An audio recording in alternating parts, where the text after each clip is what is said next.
How to delete projects in CapCut. Swipe left to search for CapCut.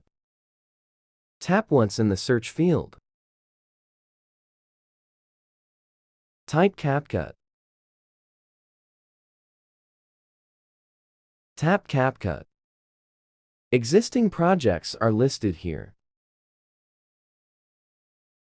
Tap the three dots.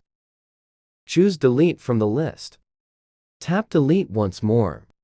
The project has been deleted. Repeat these steps to delete another project.